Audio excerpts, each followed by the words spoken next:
Hello, দেখো পেছনটা কত সুন্দর লাগছে। আমি আগিয়ে যাচ্ছিলাম, পেছনটা একটু ক্যামেরাটা ঘুরিয়ে নিলাম, ফোয়ারাটা চলছে, কি দারুণ লাগছে।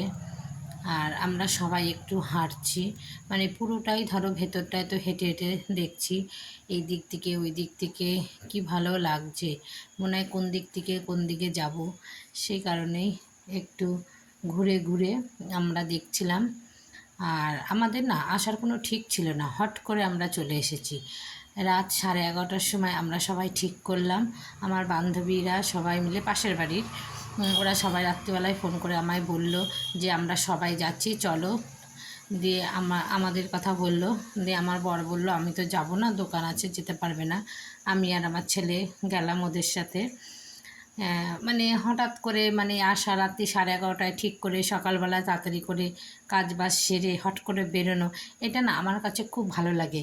অনেক আগের থেকে যদি বলা হয়, মানে 4-5 দিন আগে বা কদিন আগে যে যাবো যাবো, সেটা তো তোর মজা লাগে না। হট করে রাত্রিবেলায় ঠিক করলাম, ঠিক করে সবাই মিলে আমরা সকাল সকাল চলে আসলাম মায়াপুরে।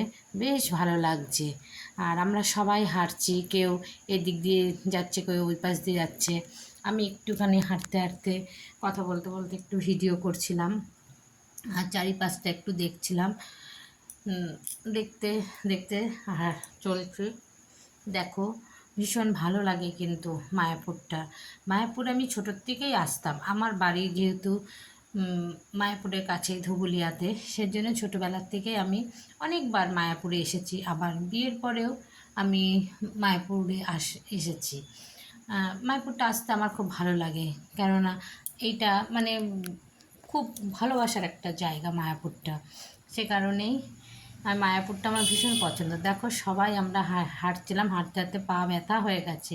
এখানে সবাই বসে পড়েছে, কারণ অনেক হেঁটেছে সবাই এরা, তাই বসে আছে, বসে একটু বিশ্রাম নিচ্ছে। এই দেখো সবাই বসে আছে, আর আমি দাঁড়িয়েছিলাম, আমিও বসে পড়বো পরে ওই দিকটায়, কিন্তু পা ব্যথা হয়ে গেছিলো। আবার আমরা হাঁটতে হাঁটতে এবার বাড়ির দিকে যাব, সেই জন্য আমরা আবার চলে যাচ্ছি এখন বাড়ির দিকে, একদম মন্দিরের পাশ দিয়ে, বড় মন্দিরটার ওখান থেকে চলে যাচ্ছি। দেখো এই যে বড় মন্দিরটা তুললাম, এই ভেতরটা আমরা ঢুকতে পারিনি, ওটা আটকানোই ছিল।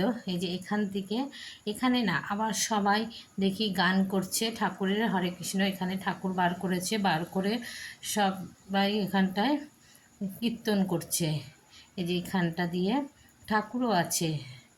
আমি একটু দাঁড়ালাম, দাঁড়িয়ে অনেকেই ভিডিও করছিল ওখানটায় সবাই, তাই আমিও একটু ভাবলাম এখানে একটু ভিডিও করে নিই।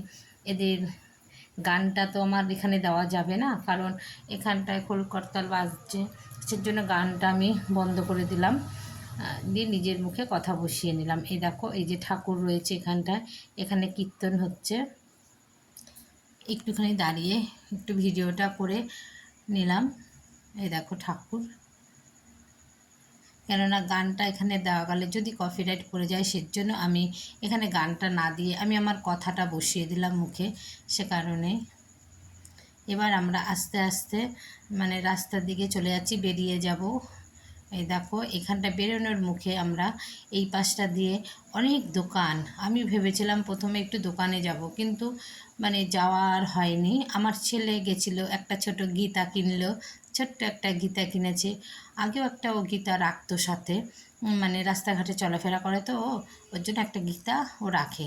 তা ওই গীতাটা বৃষ্টির জলে একদম ভিজে গেছিলো, সে কারণে এখান থেকে একটাও গীতা কিনে নিল ছোট দেখে, মানে সাথে রাখার জন্য। ও রাস্তাঘাটে বেরোয়, সে কারণে ওর ব্যাগে বা ওর কাছে রেখে দেয় গীতা। এই দেখো এবার আমি যেহেতু বাড়ির মেসকানের বাইরে চলে যাচ্ছি, সে কারণে একটু ভালো করে ঘুরে ঘুরে ভিডিওটা করে নিলাম।